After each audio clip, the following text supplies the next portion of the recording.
Sejam bem-vindos a Baku, no Azerbaijão, e mais um vídeo aqui do Café com Bigode.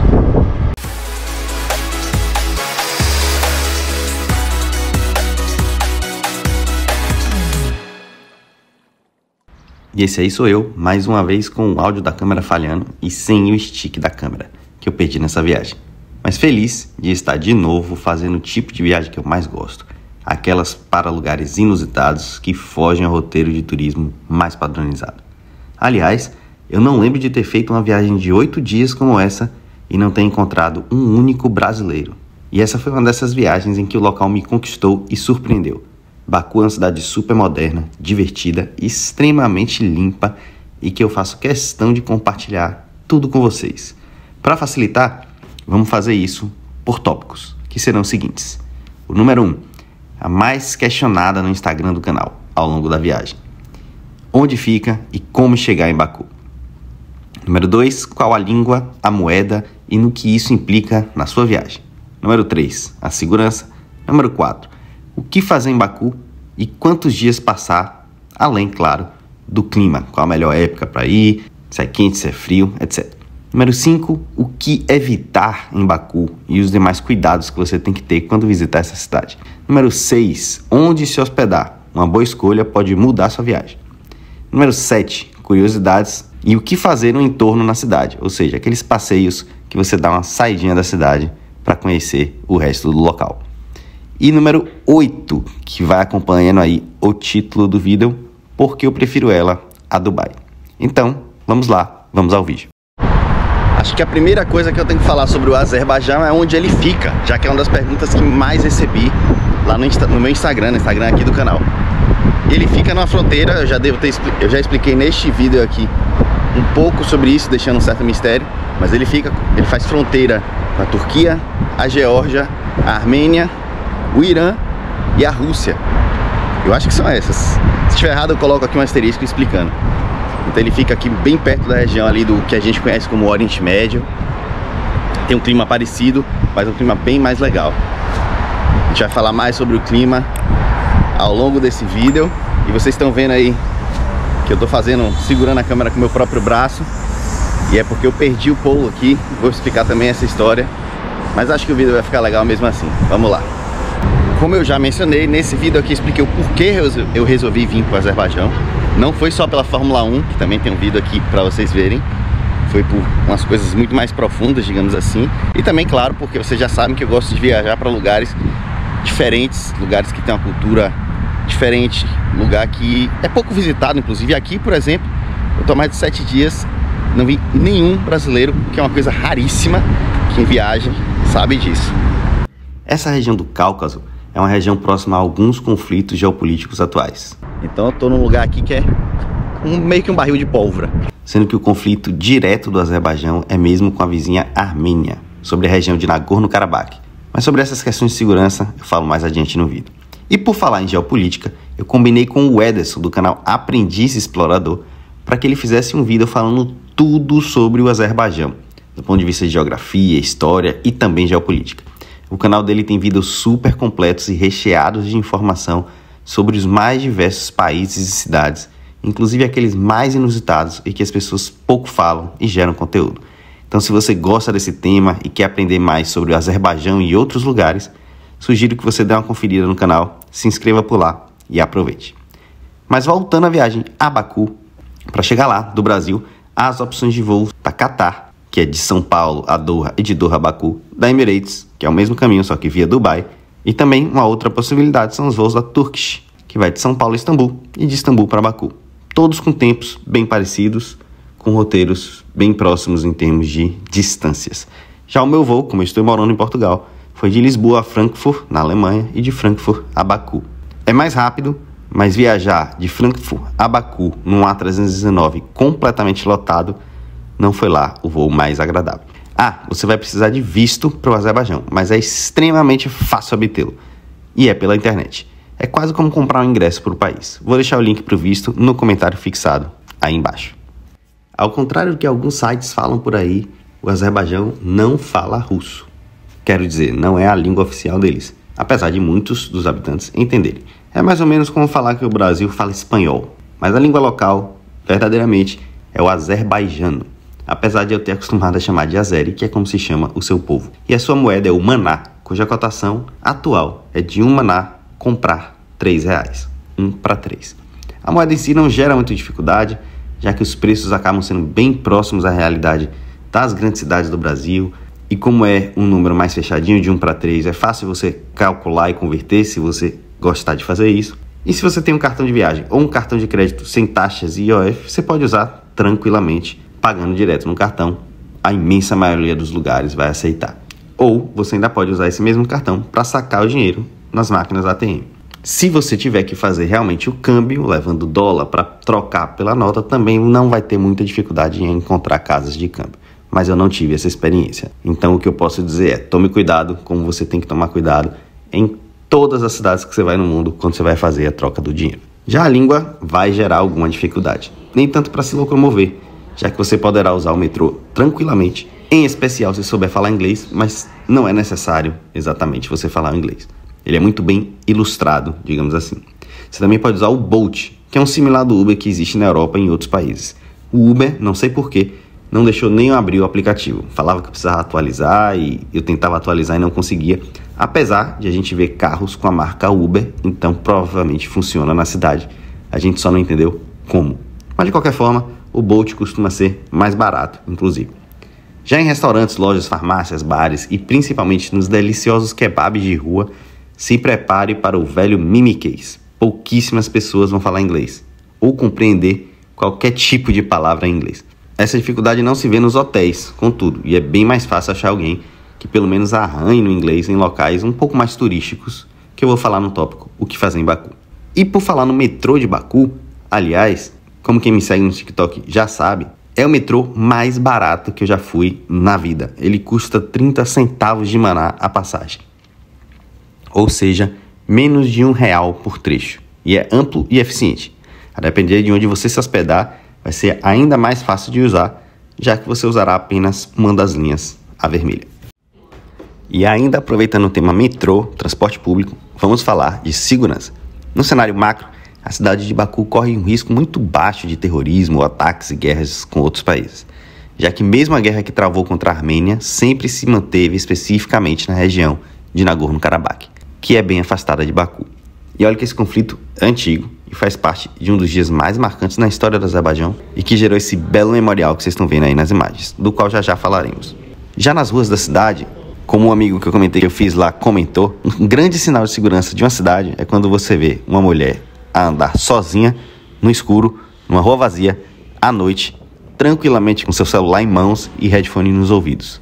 E isso foi bem comum de ver, ainda que o Azerbaijão ainda seja uma sociedade mais machista, apesar de ficar longe do machismo e dominância masculina de outros países da região. Então a sensação de segurança foi sempre excelente em todos os pontos da cidade, a qualquer hora.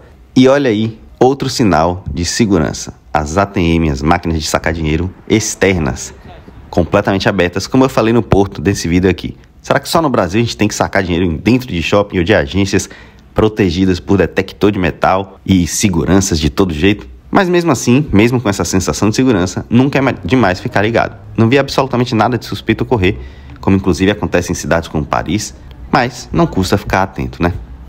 Em relação ao que fazer e quantos dias passar na cidade, eu cheguei a ver alguns blogs falando que um dia seria suficiente, outros 2 ou 3 dias no máximo, e é isso que eu estava falando aí nesse vídeo também sem áudio. Eu discordo absolutamente disso.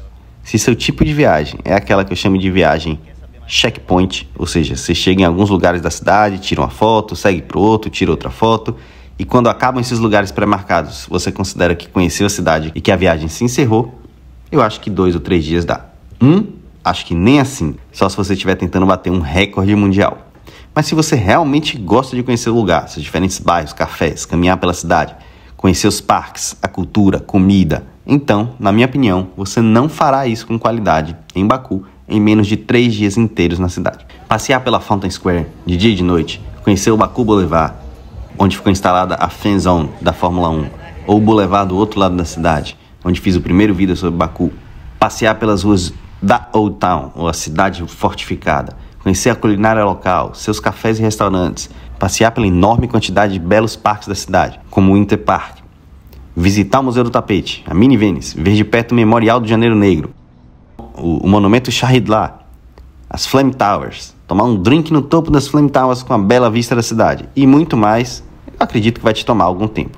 E por falar em Flame Towers, e a melhor forma que eu encontrei para vir aqui para Flame Towers foi usando o funicular. Ele fica lá na parte de baixo, perto da Mini Venice, perto do Museu do Tapete, rapidinho por R$1, que vai dar aí mais ou menos 40 cêntimos de euro, uns R$2.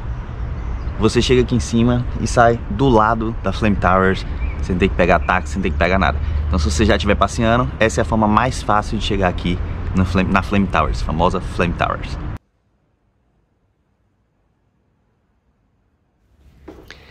Além desses locais, você vai ouvir falar no Shopping Baku Boulevard, que apesar de bem bonito por fora, eu achei bem fraco, sem graça por dentro. Se você quer ir num shopping, acho muito melhor ir neste aqui que você está vendo nas imagens, que fica bem pertinho da Mini Veneza e do Museu do Tapete. O lugar mais charmoso da cidade para mim é dentro da cidade fortificada, ou a Old Town. E a última estação do metrô da linha vermelha sai bem aqui, na entrada, em uma das entradas da cidade velha. Aqui é o metrô, saída no metrô, e entrada da Old Town Baku. Construções e ruelas em arquitetura local super bem conservadas, bons cafés, restaurantes, até rooftops. E tem a Maiden Tower, ou Torre da Donzela, um dos pontos turísticos mais famosos e com história curiosa de Baku.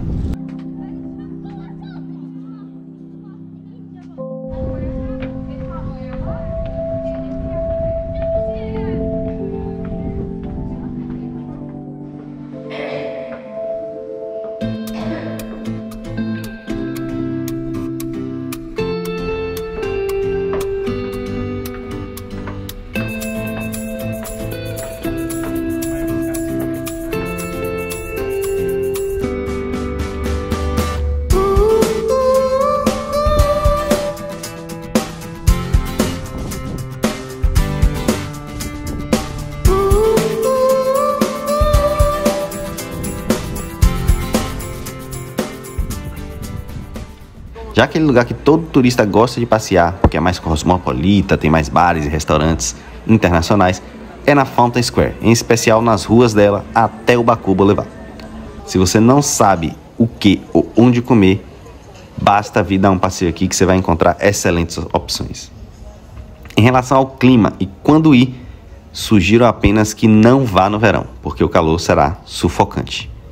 No inverno, faz um frio no estilo sul do Brasil e na primavera, que é quando eu fui, faz um calor aceitável de dia, até gostoso para quem gosta de calor, com uma brisa fresca que ajuda muito e a noite fica bem agradável. Lembrando que, estando no hemisfério norte, o verão em Baku é o inverno do Brasil e vice-versa.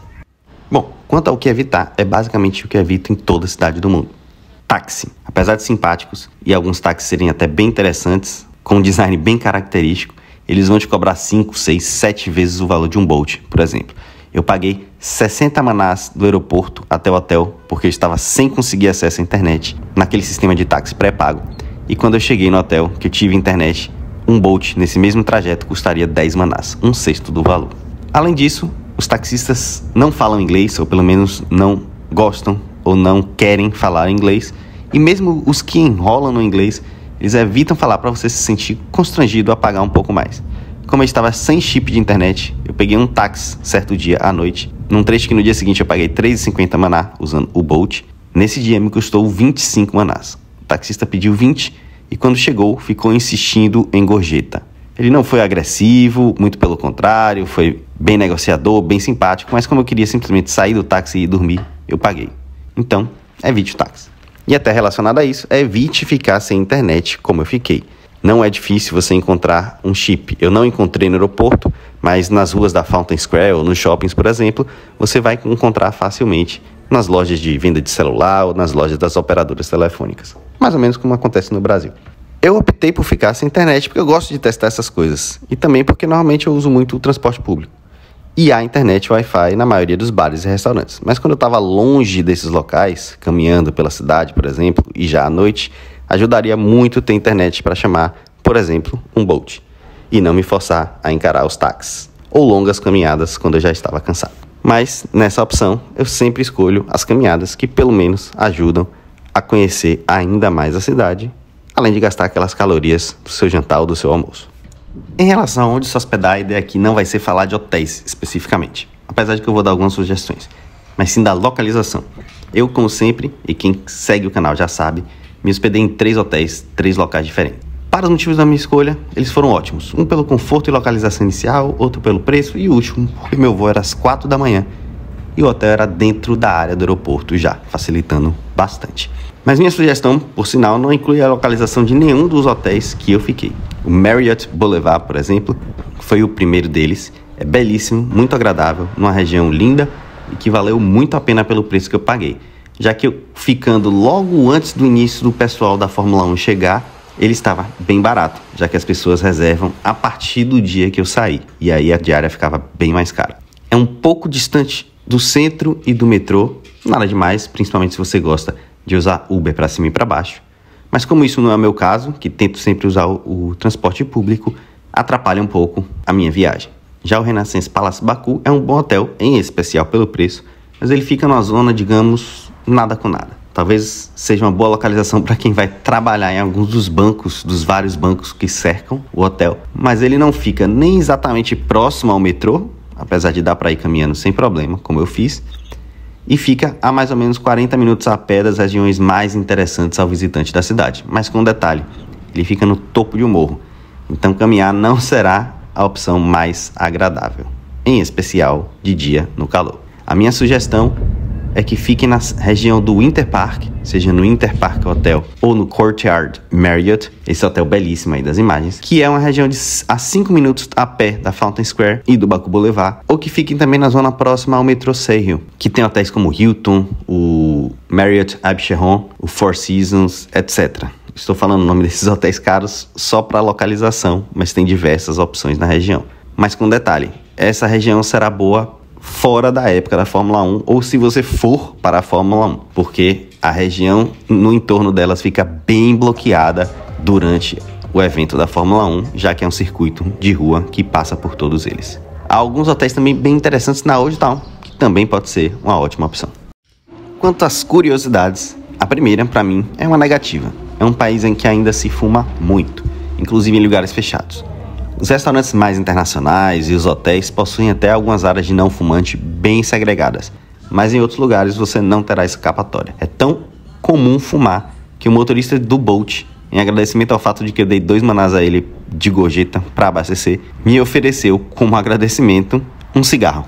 Eu recusei educadamente e ele até ficou sem entender por que eu não quis um cigarro. Engraçado que são cigarros bem fininhos e pequenos, apesar de também ser das mesmas marcas que a gente encontra em vários lugares, o que, imagino, deve fazer com que eles fumem ainda em mais quantidade. Quanto à vestimenta, que pode ser uma preocupação para muita gente, em especial das mulheres, não se preocupem. Você verá pouquíssima gente de burca ou roupas mais tradicionais, como é divulgado sobre essa região muitas vezes. Mas vai ver muita gente com roupas, digamos, completamente ocidentais. Inclusive, o povo azeri é um grande fã de marcas de grifes internacionais. Você vai ver muitas camisas fazendo questão de mostrar a grife dela. Mas, como você será um turista e poderá ser facilmente notado como tal, o que não acontece comigo, que nessa região sou sempre confundido com o local, é bom evitar roupas que chamem atenção, por serem curtas, decotadas, etc., já que você já estará naturalmente chamando atenção de certa forma. Afinal, estamos em outro país, outra cultura, então não há por que não ser um pouco mais cuidadoso e conservador nessa hora, inclusive para evitar que exista qualquer tipo de estresse na sua viagem. Uma outra curiosidade é que existem passarelas subterrâneas para todo lado. Talvez o motivo disso seja porque o trânsito é bem caótico, tem buzina para todo lado, gente apressada dividindo faixa, cortando outro, mas, curiosamente, eles também param na faixa para você atravessar. É de um jeito meio assustador, já que às vezes eles travam o pneu para parar e quando você está caminhando na faixa, assim que você passa do limite de um carro, ele já começa a acelerar. Enfim, é bem tenso, mas eles param. Mas uma coisa curiosa é que, para todo lado, talvez para evitar semáforos, há passarelas subterrâneas. Outra coisa que eu achei interessante aqui foram essas passarelas subterrâneas. Parece uma entrada para metrô, mas não é não. É só para você atravessar a rua, se você reparar. Não tem faixa de pedestre. E você acaba atravessando a rua de forma mais rápida, sem atrapalhar o trânsito. E também sem calor. e sem construir, sem poluir o cenário aqui com aquelas passarelas elevadas. Ao contrário do que muita gente pode pensar, até pelo Azerbaijão ter feito parte da antiga União Soviética, Baku é uma cidade extremamente moderna. Estádios, museus, prédios, parques e até mesmo os postos de gasolina têm uma bela arquitetura. E eles ainda souberam manter o novo em harmonia com o antigo, o que se percebe por toda a cidade. Quanto ao que fazer fora da cidade, 3 são os passeios mais famosos. Visitar o Yanardag, que é um local em que há pequenos e contínuos incêndios causados pelo gás natural saindo da terra, os vulcões de lama e a visita a vinícolas. Como esse canal é tudo sobre sinceridade e não fingir que tudo é maravilhoso em toda viagem, eu sinceramente não faria esses passeios de novo. Talvez o das vinícolas, mas porque sou fã de vinho e de vinícola. Os outros, ok, são interessantes, mas não acho que vale o custo. Se você está com tempo sobrando na cidade, não foi o meu caso, já que metade da viagem foi dedicada à Fórmula 1, aí sim eu acho que é algo que pode valer a pena. Mas eu não trocaria os passeios dentro da cidade, ainda que esses de caminhadas livres pela cidade, por esses outros que são bastante divulgados. Mas esse sou apenas eu, você pode ter uma opinião diferente.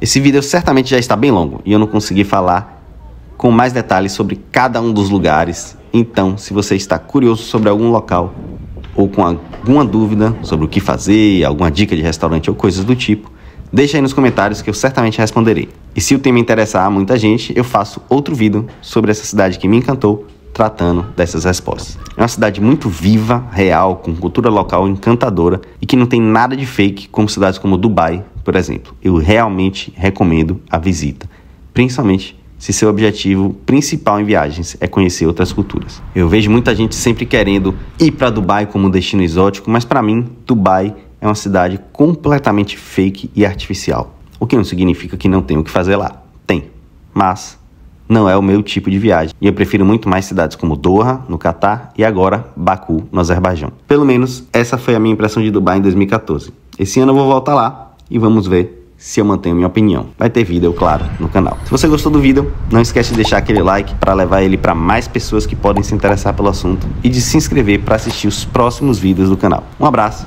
e até a próxima viagem.